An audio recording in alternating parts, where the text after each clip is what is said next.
بسم الله الرحمن الرحيم والصلاة والسلام على أشرف المرسلين سيدنا محمد عليه الصلاة والسلام. Salam alaikum, bonjour tout le monde. Dans cette vidéo, je vais faire une correction d'un concours d'accès en doctorat LMD, signaux, système, conception et application. C'est l'examen du traitement de signal et application, donc jeudi 6 octobre 2016. La durée, c'est 1h30.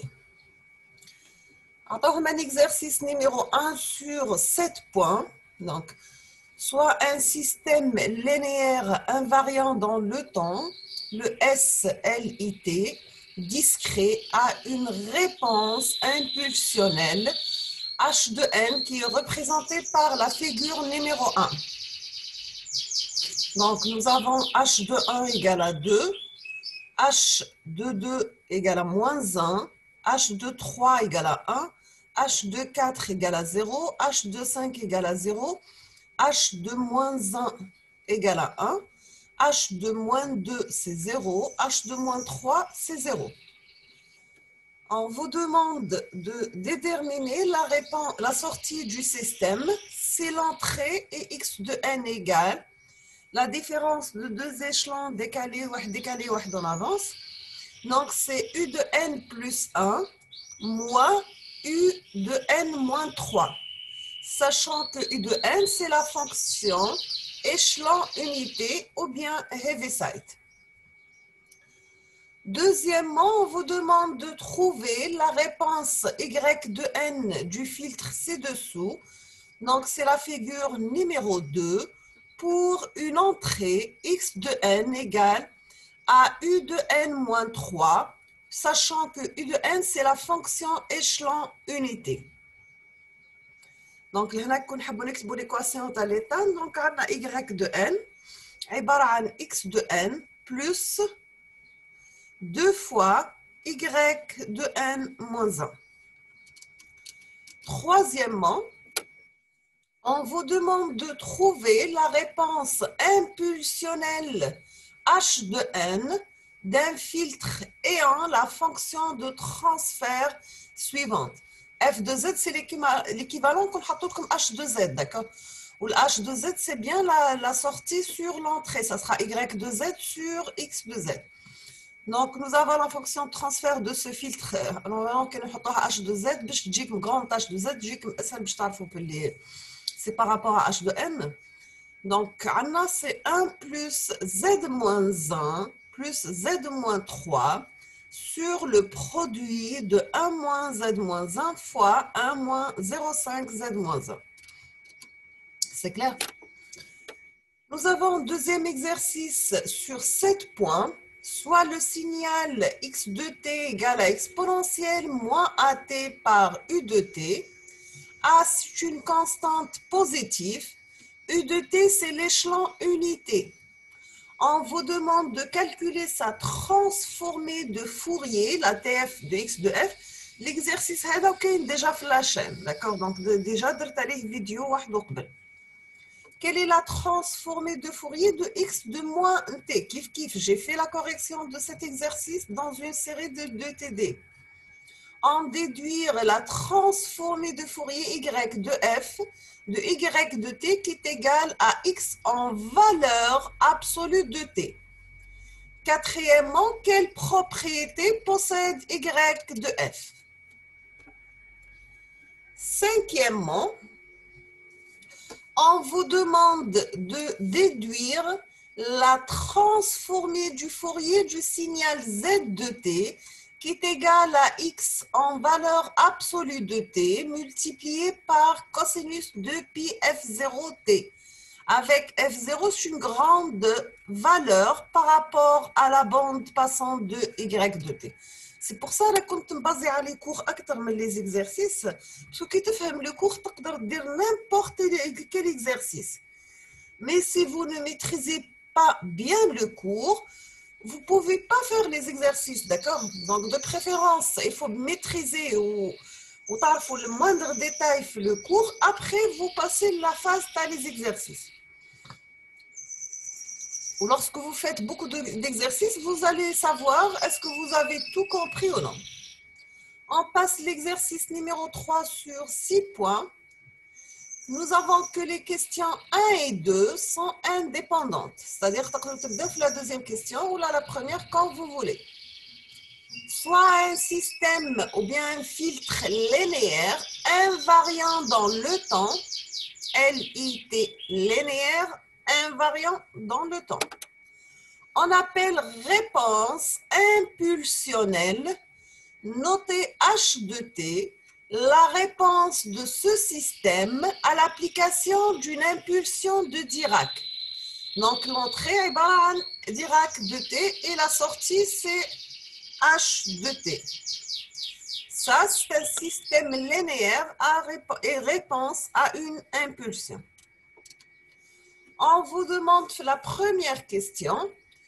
Calculez alors la réponse du filtre à l'entrée Dirac de T moins taux. C'est-à-dire, on va remplacer l'entrée Dirac de T par une Dirac de T moins taux. Quelle sera la sortie du filtre? Deuxièmement, on vous demande de calculer la réponse du filtre à l'entrée X de taux par Dirac de T moins taux. Là, vous allez les propriétés de l'impulsion de Dirac, le produit, le décalage, la somme, d'accord? Troisièmement, on vous demande de calculer Y de T qui est égal à l'intégrale sur R, donc ce sont les nombres réels, de X de taux par Dirac de T moins taux des taux. Quatrième question. Calculez alors la réponse du filtre à l'entrée Y de T. Quel opérateur mathématique obtient-on? C'est clair? On passe deuxième partie. Nous avons que soit le signal X de T qui est égal à A sinus de pi F0T plus phi. On va poser F0 qui est égal à 1 sur grand T. Par ailleurs, soit deux signaux x1 de t et x2 de t, tels que x1 de t, c'est x de t, et x2 de t égale à x de t plus t0. On vous demande de calculer la fonction d'autocorrélation x1 de taux du signal x1 de t. On vous donne la fonction d'autocorrélation par définition, déjà par définition, c'est 1 sur grand T, un intégral entre moins T sur 2 et T sur 2 de x1 de T par x1 de T moins taux dt. Deuxièmement, donc ça c'est la fonction d'autocorrélation. L'autocorrélation c'est la fonction entre si x avec x. Par contre, intercorrélation c'est x avec y ou la x1 avec x2. Et que nous différents. Là c'est la même fonction. Calculer la fonction d'intercorrélation x1, x2 de taux des signaux x1 de t et x2 de t. On vous demande de la fonction d'autocorrélation par définition entre 1, x1 et x2 égale à 1 sur grand T, un intégral entre moins t sur 2 et plus t sur 2 de x1 de t par x2 de t moins taux dt. D'accord? Maintenant, on passe à la partie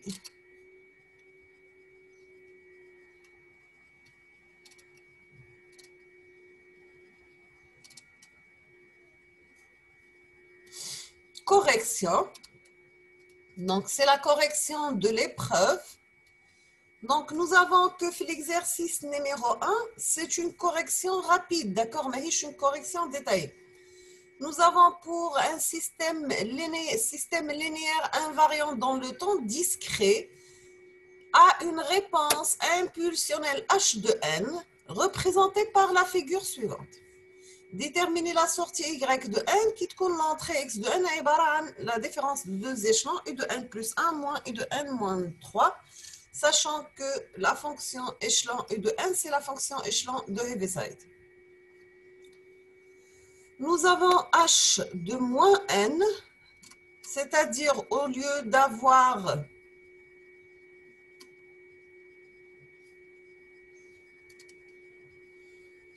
donc on aura x de n qui dit la différence à deux échelons u de n plus 1 moins u de n moins 3, on aura x de n égale pour la valeur 0 égale à 1, pour x1 égale à 1, x2 égale à 1, x2 moins 1 égale à 1, et le reste, c'est des zéros, d'accord? Nous avons h de moins n, si on va remplacer h par moins n. C'est-à-dire, je la partie positive, ou la partie négative, ou la partie négative, il devient donc la partie positive. C'est-à-dire, h de 1 égale à 2, donc on aura h de moins 1 égale à 2. h de 2 égale à moins 1. Donc, on aura h de moins 2 égale à moins 1. h de 3 égale à 1. Donc, h de moins 3 égale à 1. Et l'inverse. Nous avons h de moins 1 égale à 1. Donc, on aura h de 1 égale à 1. h de 2 et h de moins 2 et h moins 3 égale à 0. Donc, j'aurai h de 2, h3, h4 sont nuls. D'accord? Ça, c'est pourquoi on a fait ça. C'est parce que nous avons que la sortie y de n, c'est un produit de convolution de x de n par h de n. Ou bien, on peut le calculer par la somme. Le produit de convolution, ça devient une somme pour k varié de moins l'infini à plus l'infini de x de k par h de n moins k. Nous avons que pour n inférieur à moins 3 et n supérieur à 6, toujours y de n, c'est nul. D'accord?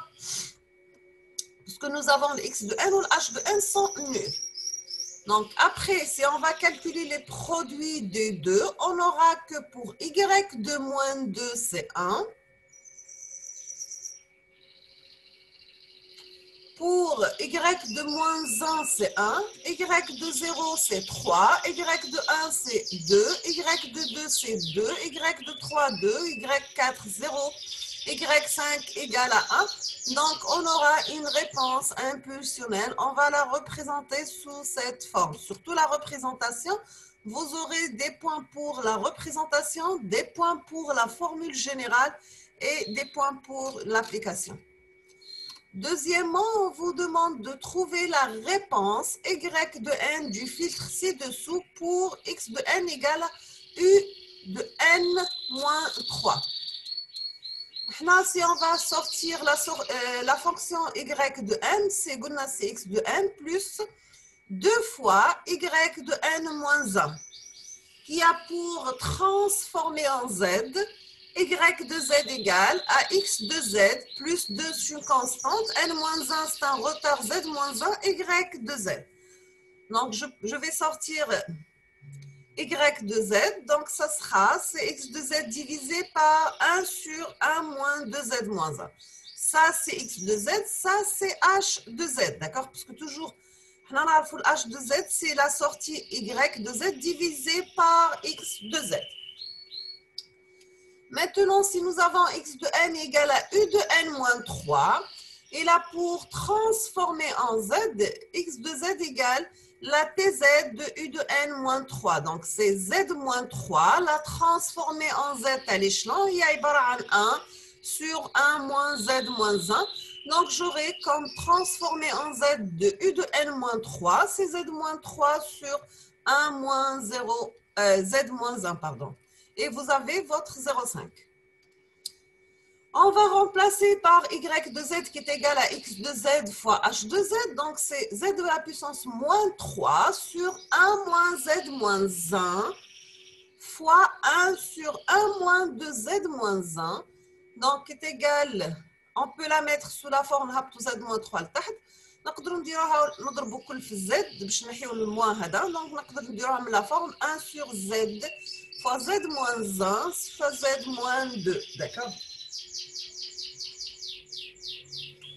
Toujours, on fait la décomposition en éléments simples pour transformer la fonction inverse. Donc, on doit la mettre sous la forme de a sur z plus B sur Z moins 1 plus C sur Z moins 2.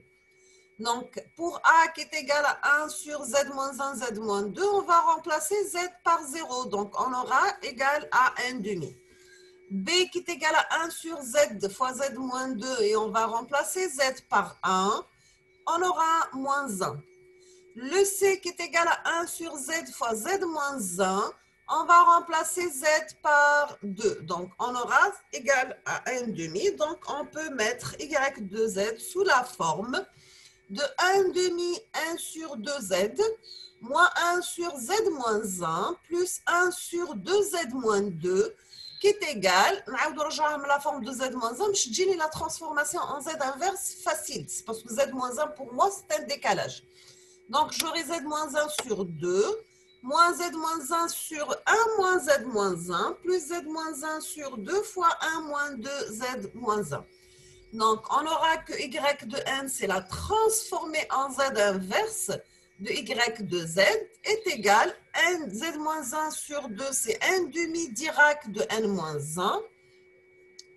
Z moins 1 sur 1 moins Z moins 1, c'est un échelon décalé de moins U de N moins 1. Ici, c'est là pour transformer en Z inverse, c'est le tableau de correspondance, ça les transformer en Z. Donc, c'est 1 demi par 2 à la puissance N moins 1 par un échelon décalé de U de N moins 1. Troisième question, on vous demande de trouver la réponse impulsionnelle H de N d'un filtre ayant la fonction de transfert suivante, c'est F de Z égale à 1 plus Z moins 1 plus Z moins 3 sur 1 moins Z moins 1 fois 1 moins 0,5 Z moins 1. Donc, nous avons que H de N, c'est la transformée en Z inverse de F de Z. Donc, on aura F de Z égale 1 plus Z moins 1 plus Z moins 3 sur 1 moins Z moins 1 fois 1 moins 0,5 Z moins 1. On peut la mettre sous la forme de A sur 1 moins Z moins 1 plus B sur 1 moins 0,5 Z moins 1 fois 1 plus Z moins 1 plus Z moins 3. Après, on va calculer A, c'est 1 sur 0,5 Z moins 1 et on va remplacer Z par 1. Donc, on aura A égale à 2. B égale à 1 sur 1 moins Z moins 1 et on va remplacer Z par 2. On aura moins 1. F de Z, on va remplacer A et B par leur valeur. Donc, on aura ces 2 sur 1 moins Z moins 1 moins 1 sur 1 moins 0,5 Z moins 1 fois 1 plus Z moins 1 plus Z moins 2. Nous avons que H de N, c'est la transformation en Z inverse de F de Z. Donc, c'est 2 par un échelon U de N, moins 0,5 à la puissance N par U de N, plus 2 fois U de N moins 1, moins 0,5 à la puissance N moins 1, fois U de N moins 1, plus 2 fois U de N moins 3, moins 0,5 à la puissance N moins 3, fois U de N moins 3. Donc, pour les gens, les goulots minjet, hadi ou zana, hadem, les termes, à la hadem, donc, à la fin, on a obtenu cette formule. On passe l'exercice numéro 2. Nous avons la transformée de Fourier inverse du signal exponentiel moins AT, la forme un intégral qui varie de 0 à l'infini, de exponentielle moins AT par exponentielle moins G de pi ft dt. Le produit des deux exponentielles, c'est la somme des l'exponentielle. Donc, c'est l'intégrale entre 0 plus l'infini de exponentielle moins A plus G de pi f, le tout fois t dt. Donc, c'est 1 sur, donc l'intégrale de l'expo, c'est 1 sur l'expo, d'accord? Et après, je vais remplacer les bornes d'intégrale par 0 et l'infini. Nous avons exponentielle moins l'infini, c'est 0. Exponentielle 0, c'est 1. À la fin, j'aurai 1 sur 1 plus G de pi f. Une remarque, c'est juste la formule bark. Vous avez un point. Deuxième partie pour l'application, vous avez votre 0,5. Il ne faut pas négliger. Toujours, on commence par la formule, la définition, et après, on passe à l'application. Si vous allez passer directement au calcul sans mettre la formule, vous allez perdre votre point. Maintenant, on vous demande la transformée de Fourier de x de moins t. Donc, l'intégrale, au lieu de 0 à plus l'infini, c'est une intégrale de moins l'infini à 0. Et on va remplacer t par moins t. Donc, c'est exponentielle à t. D'accord? Alors, exponentielle moins g depuis ft dt. D'accord? Là, parce que on dit la formule telle qu'elle est bas. Donc, c'est l'intégrale de moins l'infini à 0 de exponentielle at par exponentielle g depuis par moins f fois t d de f.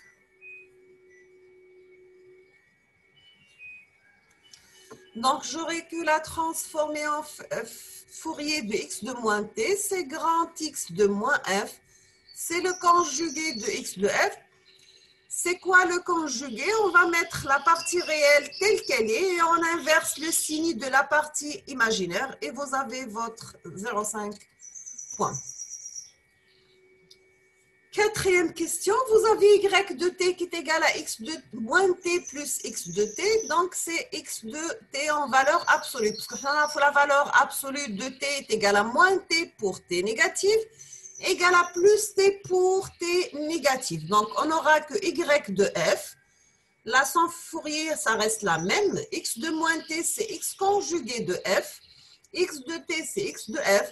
On va remplacer les deux parce qu'on a déjà calculé x de f et x de moins f.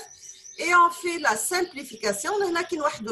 C'est a moins gb plus fois a plus gb, c'est a au carré plus b au carré. Donc, j'aurai ces 2a sur a au carré plus 2pi f au carré. La même chose, juste pour la formule. Sans passer par les calculs, vous aurez une note. Donc, là, on obtient que après calcul y de f, c'est des réels. Mais une partie imaginaire. Donc, nous avons que y de f est réel, appartient à r. Juste y de f, c'est réel. Vous aurez un point. D'accord? Vous pouvez gagner les points. Maintenant, on passe à z de t qui est égal à y de t par cosinus de pi f0 fois t. Donc, on aura z de f, c'est y de f, fois la transformée de Fourier de cosinus de pi ft. Vous avez 0,5. D'accord? Donc, pour le cosinus de pi f0t, a pour transformer, donc avant ça de faire la transformée de Fourier, nous dirons la décomposition de cosinus en la somme de deux exponentielles. Donc, c'est 1 demi par exponentielle g de pi f0t plus exponentielle moins g de pi f0t a pour transformer de Fourier. Donc, l'exponentielle est un Dirac décalé. Donc, là, j'ai Dirac de f moins f0 parce qu'on dit plus f0. L'axe qui coule moins f0, c'est f plus f0. Et vous aurez un point. Donc, je te fais les points facilement. Donc, z de f, c'est 1 demi donc c'est 1 demi y de f par Dirac de f moins f0 plus 1 demi de y de f convolué à Dirac de f plus f0. La convolution à y de f par Dirac de f moins f0, c'est y de f moins f0. La convolution de y de f par Dirac de f plus f0, c'est y de f plus f0. D'accord? Et vous aurez votre point. On passe l'exercice numéro 3 sur 6 points. Donc, soit un système ou bien un filtre linéaire invariant dans le temps. On appelle réponse impulsionnelle notée H de t. La réponse de ce système à l'application d'une impulsion de Dirac de t, c'est la figure numéro 3. Donc, nous avons l'entrée, c'est Dirac de t. La sortie, c'est H de t. On vous demande de calculer la réponse du filtre à une entrée Dirac de f moins Dirac de t moins t0. C'est clair? Donc, comme le système est invariant dans le temps, donc j'aurai la réponse du filtre, c'est h de t moins taux. Donc, Dirac de t, h de t. Dirac de t moins taux, c'est h de t moins taux. Si j'ai Dirac de t plus taux, c'est h de t plus taux. C'est ça? en utilisant la propriété qu'il est invariant dans le temps. Donc, si j'ai un décalage في l'entrée, le décalage راح يكون في la sortie. Donc, deuxièmement, on vous demande de calculer la réponse du filtre à l'entrée x de taux par Dirac de t moins taux. Donc, comme le système est linéaire invariant dans le temps, la réponse du filtre, c'est x de taux par h de t moins taux. D'accord? Donc, là, j'aurai Dirac de t moins taux, on va la remplacer par h de t moins taux et vous aurez votre 0,5. Troisièmement, on vous demande de calculer y de t, c'est l'intégrale sur r de x de taux par Dirac de t moins taux. Donc, nous avons l'intégrale de x de taux fois Dirac de t moins taux ou x de t. D'accord? On dirait c'est un produit de convolution de x de t avec la fonction Dirac de t. Donc, ça donne que x de t et vous aurez votre 0,5. Troisièmement, on vous demande de calculer la réponse du filtre à une entrée y de t. Quel opérateur mathématique obtient-on? Donc, comme le système est linéaire et invariant dans le temps, donc j'aurai la réponse de filtre x de taux par h de t moins taux des taux. Donc, on a l'opération mathématique obtenue, il y a la convolution entre x de t par h de t. Là, qui تكونوا تعرفوا la convolution فاهمينها وتعرفوا تكتبوها. Vous aurez voilà, x de taux par h de t moins taux, il y a la convolution entre x de t par h de t.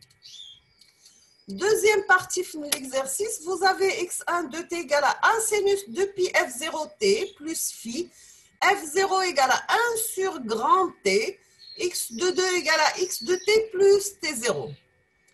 Tel que, on vous demande de calculer la fonction d'autocorrélation, x1 de taux du signal x1 de t. On vous demande que la fonction d'autocorrélation de x1, c'est 1 sur grand t, un intégral entre moins t sur 2 et plus t sur 2. Donc, c'est x1 par x2, x1 avec x1, pardon, parce que autocorrélation. Donc, j'aurai c'est a par a sinus 2 pi f0t plus phi par a sinus 2 pi f0t moins taux plus phi. Donc, a fois a, c'est a carré. Donc, on va a carré de l'intégrale. On dit le produit de deux sinus. Donc, on va la différence de deux cosinus. D'accord? Divisé par 2, bien sûr. Il y a une série de TD où on a les relations trigonométriques utilisées dans le traitement de signal. D'accord? لكن تفكر دوك نحطها comme le lien تحت la fin de la vidéo. Donc, j'aurai que la fonction d'autocorrélation, c'est a au carré sur 2t, un intégral entre moins t sur 2 et t sur 2, de cosinus 2 pi f0 taux, moins cosinus 4 pi f0t, plus 2 phi moins 2 pi f0 taux, d'accord, dt. Donc, j'aurai la fonction d'autocorrélation de taux égale à a carré sur 2, cosinus 2 pi f0 pour moi, c'est une constante. تبقى لي moins 1 carré sur 2t, un intégral entre moins t sur 2 et t sur 2 de cosinus 2 pi f0t plus 2 phi moins 2 pi f0t dt. L'intégrale de cosinus هو sinus, l'intégrale j'aurai la sinus qui نعوض moins t sur 2 t sur 2, j'aurai 0. Donc, je vais prendre la fonction d'autocorrélation que le terme constant en fonction du taux. Donc, c'est a carré sur 2 par cosinus 2 pi f0 taux. D'accord? On fait le même calcul, mais cette fois-ci, c'est une fonction d'intercorrélation entre deux signaux différents, x1 et x2. Donc, nous avons la fonction d'intercorrélation par définition, c'est 1 sur grand T, un intégral entre moins t sur 2 et t sur 2 de x1 de t par x2 de t moins taux des taux. Je vais remplacer x1 par sa valeur et x2 t moins taux par sa valeur. Donc, j'aurai a carré sinus 2 pi f0t plus phi fois sinus 2 pi f0t plus t0 moins taux plus phi dt. Donc, j'aurai c'est a carré sur 2t. Pour moi, c'est une constante l'intégrale. Il prend le produit de deux sinus, c'est la différence de deux cosinus. Je vais remplacer. À la fin, pour moi, c'est une constante. نخرجها taux moins T0. Ça reste ça. Donc, le calcul intégral de cosinus, c'est sinus. Ou sinus, si on va remplacer les bandes intégrales, j'aurai 0. Donc, j'aurai qu'en fonction d'intercorrélation, c'est A carré sur 2 cosinus de pi F0 de taux moins T0. Donc, nous sommes à la fin de la vidéo, à la fin de la correction des preuves d'examen, de concours. Je vous souhaite bon courage, beaucoup de succès, bonne chance. Et à la prochaine vidéo, Inch'Allah. Inch'Allah, toujours le soir, je vais faire des corrections. Tu as des exercices de traitement de signal, toujours la série de révision. Donc, في الآخر نقول لكم أستودعكم الله الذي لا تضيع ودائعه et à la prochaine vidéo, Inch'Allah. Merci beaucoup pour votre attention.